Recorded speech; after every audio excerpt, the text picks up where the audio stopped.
Western media has often depicted Muslims and the religion of Islam through racialized and stereotypical portrayals. This misrepresentation of Islam has led many in the West to view the religion poorly, likening it to terrorism and extreme violence.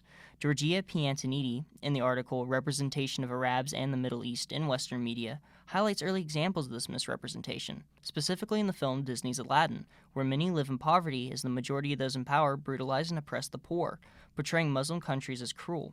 In one scene, Aladdin has to escape being attacked by guards for stealing a loaf of bread, while passing by numerous Islamic stereotypes, such as people sword-swallowing and fire-walking, supporting Piantonidi's conclusion. These stereotypes extend into live-action films as well, such as Spielberg's Indiana Jones series, where Muslim characters are depicted as nameless henchmen out to attack Indy. Through such depictions, American audiences are exposed to Islam under a negative connotation, shaping their opinion of the religion based on what they have seen in film. This harmful characterization of Muslims became worse post 9/11, when the stereotypes evolved into terrorists out to harm American citizens. And Sia Gandhi describes this in their article Real to Real, Harmful Stereotypes of Arabs and Muslims in American Film and Television, where the increase in anti-Muslim media in the West after the 9/11 terror attacks are observed, such as with the show Homeland in 2011 and the Oscar-winning movie American Sniper in 2014. In such media, Muslims are almost exclusively shown as terroristic and brutish, constantly threatening the main characters with violence. It is up to the American, and often white, protagonist to stop the Muslim characters from performing extreme acts of violence, such as public bombings. These pieces of media have reinforced the correlation of Islam and terrorism within America.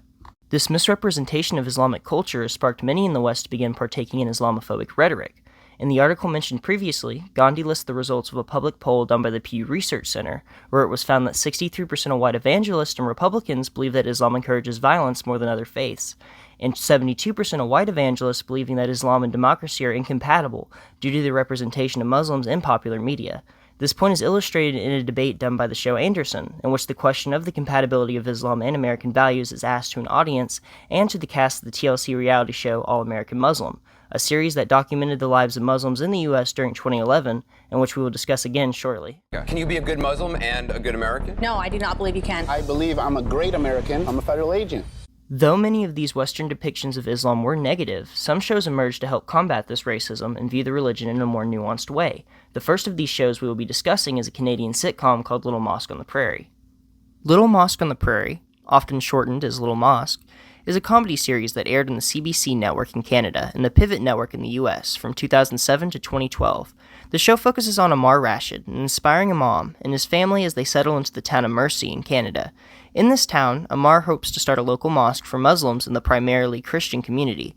The main source of conflict in this show is the location of Ammar's mosque, however, as the mosque is inside of a larger Christian church. As you can imagine, a lot of issues arise from this clashing of faiths due to their close proximity.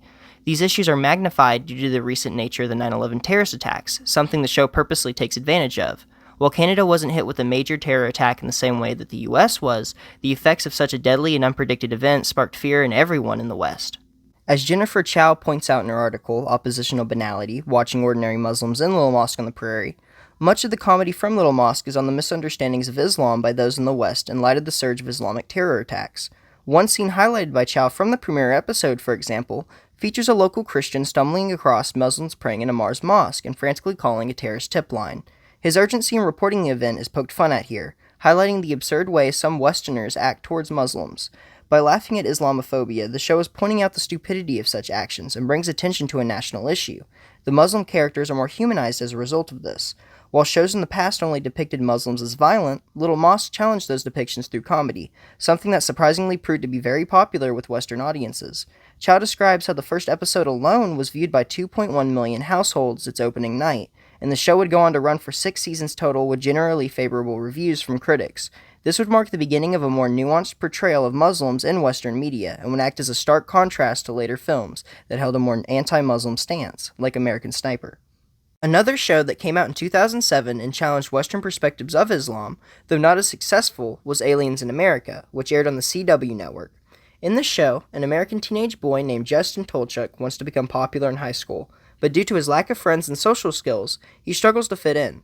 In a desperate attempt to become interesting to his peers, Justin convinces his parents to allow an international student to move in with them, under the expectation that it will be a European.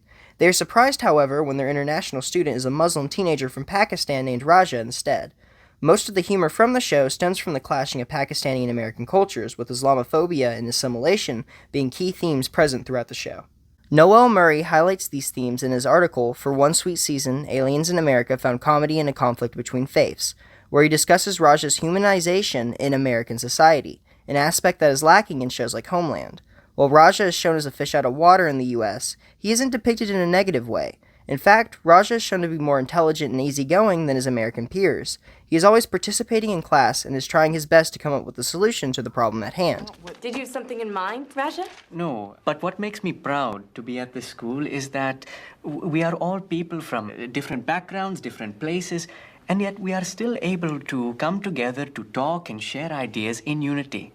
Raja's character isn't violent in the slightest, and his religion is shown in a mostly neutral way, being more so an aspect of Raja's life than a negative entity.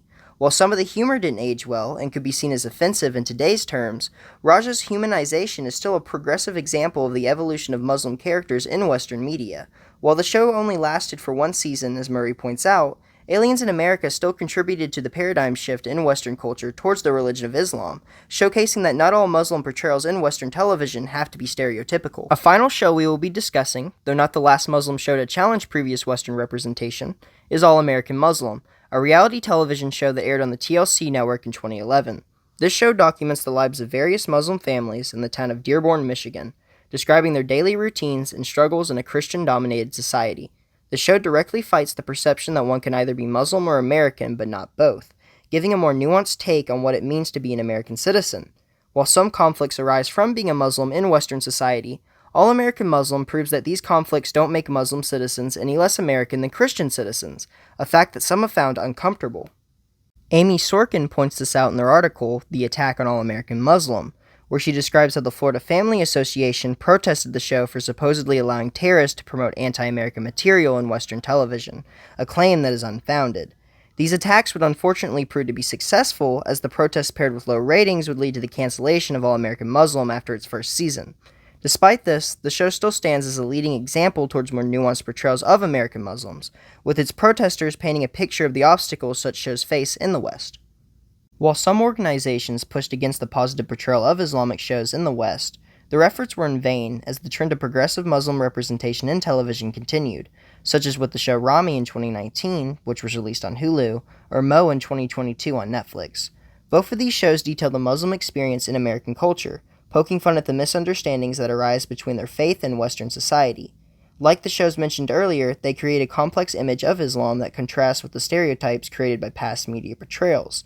Without shows like Little Mosque or All-American Muslim, Muslim representations in the West would have remained poor, and shows like Rami likely wouldn't have been made with the same freedoms that the creators were given. These shows set the stage for nuanced portrayals of Islam that clash with the stereotypical past depictions of the same religion.